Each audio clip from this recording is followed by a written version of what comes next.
Muito boa noite, irmãos e irmãs da Casa de Deus. Sejam bem-vindos a mais uma Escola Bíblica Online aqui no nosso canal do YouTube da Casa de Deus. Que alegria estar aqui com vocês mais uma vez. Eu sou Rafael Guimarães, serei seu professor nessa noite e hoje vamos estudar um tema muito importante, muito bacana, que nós estamos vendo desde o começo do ano sobre o tema igreja. E você? O que você já aprendeu sobre igreja? Quero que você, nesse comecinho de aula, já coloque aí nos comentários o que você está aprendendo sobre igreja. E o mais importante, meu irmão, aproveita que estamos aqui começando a nossa aula, já pega a sua Bíblia, pega um papel e uma caneta para poder anotar, porque vamos estudar, isso é o mais importante, né? Nós vamos estudar. E também, meu irmão, pega o link da nossa transmissão e envia para alguém. Envia para o seu irmão, para o seu amigo, para alguém que está aí um pouquinho desviado da igreja, que precisa aprender um pouco mais sobre igreja, porque hoje você vai aprender mais um pouquinho na Palavra de Deus o que significa ser igreja, o que a igreja é de tão importante para a nossa vida.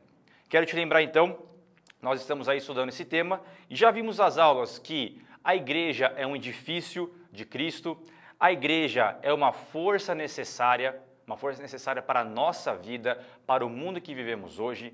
Nós vimos que a igreja é um conjunto de almas preciosas. Meu irmão, eu preciso muito de você, eu preciso da sua vida, eu preciso do seu amor, preciso da sua oração e tenho certeza que você precisa de outras pessoas ao seu redor. Então, por isso que a igreja é um conjunto de almas preciosas. Na semana passada nós vimos que a igreja é um governo divino. A igreja existe hierarquia, começando no nosso Deus e vindo aos pastores, à diretoria, aos professores, líderes de ministério. Então, meus irmãos, cada sábado nós vemos um pouquinho mais sobre a importância da igreja nas nossas vidas. E a aula de hoje vai ser uma aula espetacular. Eu aprendi um pouquinho mais e tenho certeza que você em casa vai aprender também. Vamos juntos? Então, para começar a nossa aula, eu quero fazer uma oração para que o Espírito Santo possa vir até nós nesse momento com a revelação e sabedoria divina, que nós vamos ler a palavra de Deus e entender um pouco mais. Vamos juntos? Deus amado, Deus Todo-Poderoso, eu te louvo, Senhor, por esta noite, aqui no nosso canal do YouTube. Eu te peço, meu Deus, que neste momento o Senhor esteja visitando a cada irmão, a cada irmã que está com o seu aparelho ligado, na televisão, no celular, no computador, enfim, Senhor, abençoa poderosamente a cada um. Eu te peço, Espírito Santo de Deus, visita-nos agora, Pai, com espírito de revelação e sabedoria, assim como está na sua palavra, Senhor. Nos dá agora entendimento sobre o que o Senhor quer falar conosco nesta noite, Senhor, nesse momento de aula de escola bíblica. Pai, eu te peço em nome de Jesus que o Senhor venha de forma poderosa sobre nossas vidas, para que juntos nós possamos aprender um pouquinho mais da Tua palavra, Senhor. É o que eu te peço nessa noite, em nome de Jesus. Amém.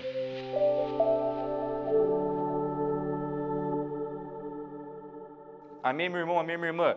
Glória a Deus por isso.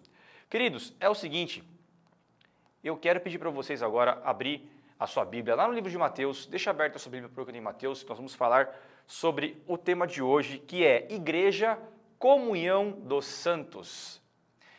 Quando nós pensamos em comunhão, o que vem na nossa mente? Eu penso em um momento de alegria, eu penso em um momento de estar junto com outras pessoas, porque existe comunhão na nossa família, existe comunhão às vezes no nosso trabalho, né? Existe comunhão principalmente na nossa igreja. Então, quando o autor coloca para a gente aqui, Igreja, Comunhão dos Santos, esses santos são aqueles que são salvos em Jesus Cristo. Amém? Você em casa já está salvo? Tem o seu nome no livro da vida?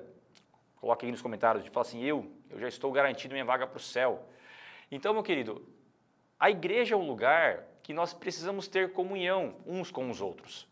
Mas mais importante que isso, na aula de hoje, eu quero que você entenda que a igreja é um lugar para todos aqueles que aceitaram a Jesus Cristo como seu único e suficiente Salvador. Mas mais do que isso, a igreja tem dono. É o pastor? É a diretoria? É uma empresa, uma sociedade? Vamos descobrir juntos. A igreja tem um dono e, principalmente, ela é noiva. Vamos falar já também sobre esse comparativo em relação à noiva também. De quem que é a noiva? Tenho certeza que você já sabe aí, mas vamos trabalhar um pouquinho mais esse tema. Para começar minha aula, eu quero colocar uma imagem para vocês aqui, vou pedir para a nossa edição colocar a imagem. São três figuras. É a figura de um estádio de futebol, de um clube e também uma imagem da nossa igreja cheia, coisa mais linda, a nossa casa de Deus. Eu quero saber de você, o que essas imagens têm em comum? Então, vamos ter uma interação aqui no nosso chat. O que essas imagens têm em comum nos nossos comentários aqui?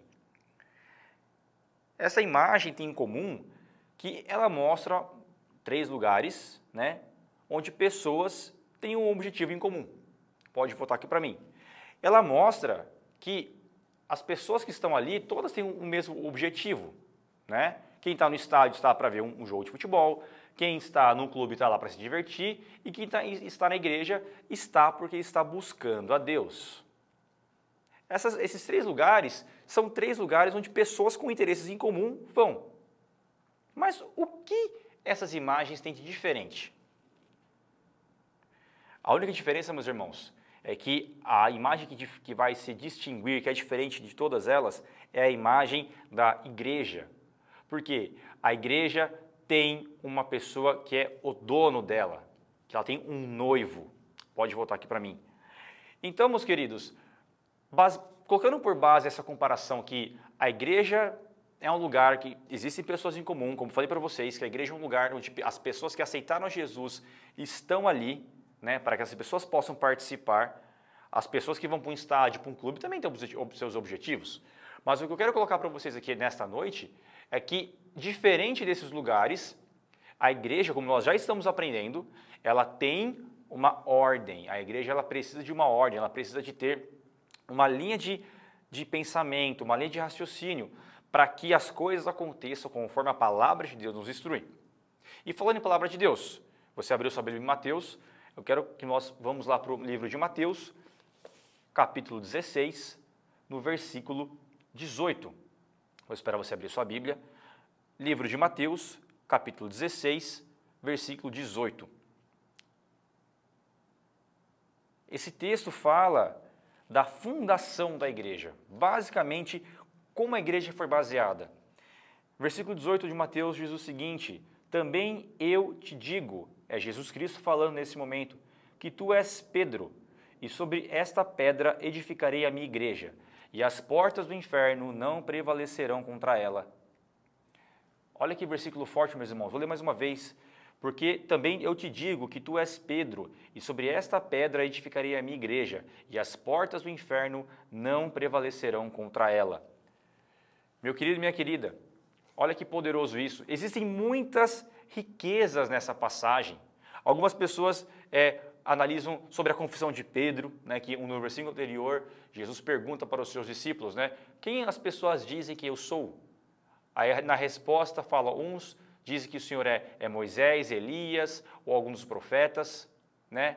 Mas ele pergunta aqui, mas vocês, quem vocês dizem quem sou? E Pedro, tomado pelo Espírito Santo, tenho certeza, disse que tu és o Cristo, o Filho do Deus vivo. Então, o próprio Jesus fala que isso foi dado por Deus para ele. E ali nesse momento ele coloca que tu és Pedro, e sobre esta pedra edificarei a minha igreja, e as portas do inferno não têm poder, não prevalecerão. Irmão, olha que coisa preciosa, nem a morte, nem o inferno pode contra a igreja. Então, o que nós estamos vivendo hoje de igreja, o inferno não tem poder sobre a igreja do Senhor. E quando eu digo igreja, eu não estou falando de um templo. Nós já estamos vendo isso, e que igreja é um conjunto de pedras vivas. Já nós vamos falar sobre esse versículo. Mas se Jesus está falando nesse momento sobre igreja, ele está falando aqui sobre a edificação da igreja dele.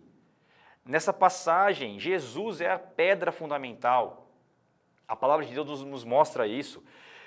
Coloca aqui também que Pedro, naquele momento, já estava figurando lá na frente a representação que ele teria como o primeiro apóstolo, né? A referência dos apóstolos ali, quando o Senhor Jesus vai para o céu e é ele que começa ali a expansão, o ídolo do Senhor é através do apóstolo Pedro. Mas o mais importante desse texto, meus queridos, é que a igreja está edificada sobre o nosso Senhor Jesus Cristo. Diga amém, meu irmão, diga amém, minha irmã. Então, o que nós temos que já ter como base, que a igreja, que é o lugar de comunhão dos santos, e como eu disse lá no começo que ela tem um dono, o dono da igreja é o próprio Senhor Jesus Cristo. Então, não existe um pensamento de assim, a igreja do pastor, nosso pastor Clóvis, a igreja do pastor Jorge, esses homens de Deus foram colocados na igreja para que a igreja tivesse uma direção. É o anjo da igreja ao qual o próprio Deus fala e existe um foco, um objetivo a ser seguido. Mas o dono da igreja é o próprio Senhor Jesus. É assim que nós devemos pensar e conhecer e viver igreja. A igreja ela pertence a uma pessoa, é a pessoa do Senhor Jesus Cristo. Até aqui eu quero que você tenha como base isso. Vamos à palavra do Senhor? Em 1 Pedro, no capítulo 2, eu vou ler do versículo 5 até o versículo 8. Olha que bênção está aqui, como eu acabei de falar para vocês, versículo 5. E também vocês, como pedras que vivem, são edificados casa espiritual para serem sacerdócio santo, a fim de oferecerem sacrifícios espirituais agradáveis a Deus, por meio de quem? Por meio de Jesus Cristo. Pois está escrito na Escritura, eis que põe em Sião uma pedra angular, eleita e preciosa, e quem nela crer não será envergonhado. Portanto, para vocês, os que creem, esta pedra é preciosa, mas para os descrentes, a pedra que os construtores rejeitaram, essa veio ser a pedra angular. E também pedra de tropeço e rocha de ofensa. São estes os que tropeçam na palavra, sendo desobedientes, para o que também foram destinados. Queridos, a igreja, esse edifício maravilhoso, não são paredes, não são estruturas, não é sistema de som, de transmissão, não, nada disso. Igreja é um lugar onde os santos têm comunhão. E como pedras bem ajustadas, pedras vivas, firmes, como a própria palavra de Deus nos disse, nós somos ali, nós podemos oferecer sacrifícios ao nosso Deus através de Jesus Cristo. Quando Jesus morre na cruz e ele brada, está consumado, o véu do templo se rasga de alto a baixo e nós temos acesso livre ao Santo dos Santos, à presença de Deus. E com isso nós podemos agora ter comunhão, podemos ter novamente relacionamento com Deus.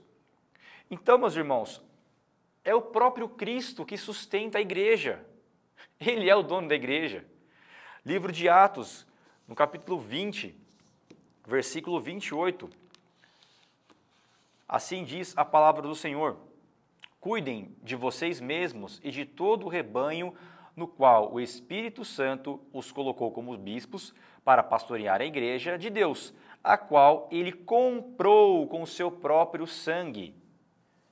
Quando nós compramos alguma coisa, meu irmão, você sabe, você comprou o seu carro, sua casa, né? Geralmente nós financiamos esse bem em várias parcelas, né? Até pagar, ou quando temos ali um dinheiro à vista, nós compramos, nós temos esse bem em nossa posse.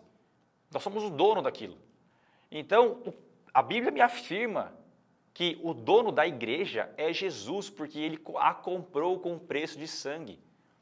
Na aula 3, que nós falamos sobre o conjunto de almas preciosas, o professor que estava na sala no dia, ele falou uma frase que me marcou na lição, o professor Pedro Gabriel. Ele falou assim: o preço que Jesus pagou por você, você não pode viver a sua vida da mesma forma. Você não pode viver do mesmo modo que você vive quando você sabe que você foi comprado com um preço de sangue. Uma pessoa morreu em nosso lugar para que nós possamos ter acesso livre ao Pai. Então, a igreja, mais uma vez, é o lugar de comunhão de todos aqueles que aceitaram a Jesus como seu único e suficiente Salvador. É Ele, meus irmãos, que sustenta a igreja com as suas próprias mãos. Diferente do clube, diferente do estádio de futebol, que nós falamos no começo da aula, que as pessoas têm que pagar para poder ter o acesso. Para as pessoas que vão ao estádio precisam pagar o ingresso. Elas podem muitas vezes ser sócias do time de futebol, né? Elas podem se associar ao time com uma mensalidade, custear aquele clube. As pessoas pagam para poder frequentar um clube de campo, um clube de lazer. As pessoas pagam para poder ter acesso. Mas olha que bênção, o seu acesso ao Senhor já foi pago. O acesso que te dá a liberdade para poder chegar ao Santo dos Santos já foi pago pelo Senhor Jesus. Então, meus queridos, nós temos que viver igreja desta forma. Nós falamos já que aqui nas outras aulas existe uma hierarquia, existe uma forma de trabalhar, uma forma de viver, uma forma de lidar uns com os outros. Mas não pode sair da nossa mente em nenhum momento que esse lugar tem uma pessoa que ela é responsável totalmente, que é o próprio Senhor Jesus. A obra de Deus nunca vai parar. Até o dia que a igreja subir aos céus, nesse encontro maravilhoso, que já vou falar aqui um pouquinho na aula também, até esse encontro acontecer, a igreja está aqui e é ela que promove a vontade de Deus. Ela fala através dos pastores, da nossa comunhão, a vontade de Deus para a nossa vida. Nós precisamos viver isso. É a igreja o lugar onde você vai ter ali a comunhão, onde você vai viver os dons da palavra de Deus. Existem bênçãos liberadas para a igreja. Existem bênçãos liberadas para o nosso relacionamento uns com os outros. Se isso não fosse verdade, meu irmão, o próprio Jesus não teria falado: ame ao teu próximo como a ti mesmo. Se nós precisamos amar o próximo como a nós mesmos, é porque alguém deu o exemplo, que foi o nosso próprio Senhor Jesus Cristo. Meu querido, caminhando um pouco mais a nossa aula aqui, a igreja do Senhor, ela é a noiva de Cristo. Não sei você, eu já sou casado, esse ano vai fazer 12 anos que eu sou casado com a minha linda esposa Maiara. E eu me lembro, eu estudando essa lição, eu lembrei da época do último ano, ali no nosso noivado, da correria que foi para o nosso casamento. Ih, irmãos, foi uma correria. Corre daqui, corre dali, fornecedores, igreja, músicos, padrinhos, enfim, é uma lista de coisas que você que já casou sabe, e você que vai casar, se prepare, porque é muito detalhe para a gente poder ver. E quando a gente olha para isso e vê esse parâmetro, né, essa comparação que nós somos aquela mulher que está se preparando para o casamento, de todo o preparo, a noiva é aquela que mais tem detalhes. Vamos para a palavra do Senhor, mais uma vez, em Apocalipse, capítulo 19, versículo 7. Olha o que a palavra de Deus diz: alegremo-nos, exultemos e demo-lhes glória, porque chegou a hora das bodas do Cordeiro, e a noiva dele já se preparou. É o momento que toda a expectativa da igreja está ali, né? Na hora que o momento que o noivo vai vir nas nuvens e vai chamar a igreja para que nós possamos viver as bodas do Cordeiro no céu. Meu irmão, se você não vive a tua vida, já falei isso em outras aulas, se você não vive a sua vida na expectativa, na busca, na ansiedade por encontrar Cristo nos céus, você vive a sua vida por quê? Nós não podemos nos prender a essa vida, meu irmão. A gente aprende a cada dia, eu creio que Deus fala conosco a todo momento. Quanto mais nós nos prendemos a essa vida, como o pastor Roberto fala, essa carcaça aqui, quanto mais nós nos prendemos a isso, menos nós vivemos o céu, menos nós vivemos a vontade de Deus para a nossa vida, menos nós vivemos a expansão do reino de Deus, menos nós vivemos o propósito da igreja, que é comunhão dos santos. Meu irmão, enquanto a igreja ainda está na terra, é a igreja que mantém a terra pura, vamos dizer assim. Por quê? Porque o Espírito Santo ainda está conosco. Quando a igreja for assunta ao céu, junto a Jesus, quando a igreja for arrebatada, meus irmãos, eu não sei como é que vai ser aqui, porque eu vou estar lá, disso eu tenho certeza. Mas a presença da igreja na terra é o que preserva o mundo ainda. A palavra de Deus nos fala: vós sois sal da terra e luz do mundo. Se o sal perde o seu sabor, qual é o propósito dele? O sal, antigamente, além de temperar, as carnes, quando eram totalmente salgadas, elas conservavam aquela carne, aquele alimento por mais tempo. Então a presença da igreja na terra está preservando o mundo ainda contra a ira de Deus. Porque a Bíblia fala que Deus é amor e é justiça, e a ira do Senhor vai vir sobre a terra no dia do juízo final. Mas esse não é o assunto de hoje. O assunto é a nossa comunhão. Então o que nós precisamos viver, meus irmãos, é uma igreja em santidade. A santidade da igreja é algo singular. É ela que preserva o mundo. Ela que cuida, ela que está ali juntamente com o Espírito Santo, com os anjos, preservando esse espaço ainda que moramos. Porque um objetivo ainda precisa ser alcançado: que toda criatura ouça da palavra do Senhor. Todos os povos, todas as tribos, todas as nações precisam ouvir, ter a oportunidade de ouvir da palavra, da pregação do Evangelho. Quando isso acontecer e todo mundo ouvir, tenho certeza que a vinda do Senhor está próxima. A palavra de Deus nos fala também sobre isso. Livro de Efésios, capítulo 5, versículo 27. Olha o que a palavra do Senhor nos diz. Efésios 5, 27.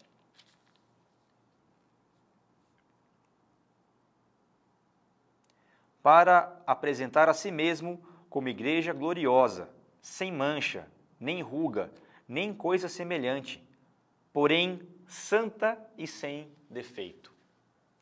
Irmãos, a igreja do Senhor tem que estar atenta, tem que estar preparada para a comunhão com Cristo. Sabe como nós vamos estar preparados? Sabe como nós vamos estar atentos para a comunhão com o Senhor? Quando nós vivermos a comunhão entre nós.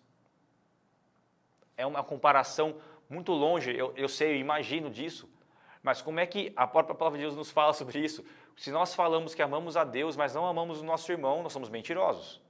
Então, como é que eu vou viver a comunhão com Cristo se eu não vivo a comunhão com o meu irmão? Eu preciso viver a comunhão com o meu irmão, porque é isso que nós vamos viver no céu eternamente, todos os dias, até a consumação dos séculos. Amém, glória a Deus. Eu preciso aprender a comunhão com o meu irmão, com os santos da igreja, para viver a comunhão com Cristo. Então, meus irmãos, caminhando para a conclusão, para o final da nossa aula, e retomando um pouquinho, a igreja comunhão dos santos, diferente do lugar que nós pagamos para ter acesso, o acesso ao Senhor já foi pago através do sacrifício de Jesus Cristo na cruz do Calvário. O próprio Senhor Jesus, foi Ele quem comprou a igreja com preço de sangue. Ele é o fundador da igreja, Ele é a pedra angular, Ele é o edificador da igreja, Ele é o cabeça da igreja, Ele é o nosso noivo amado e desejado para que nós possamos ir ao céu ao encontro dEle. Então, esse lugar, que mais uma vez não é um lugar físico, é um lugar espiritual, precisa estar aprendendo e vivendo em comunhão para que um dia nós possamos viver a comunhão com Cristo. Eu quero ler a conclusão da aula juntamente com você, aqui conforme o autor colocou para nós. O pastor Jorge, no livro Sua Igreja e Sua Vida, ele diz, no capítulo É um lugar comum, ele nos chama a atenção escrevendo: não troquemos a ordem dos fatores.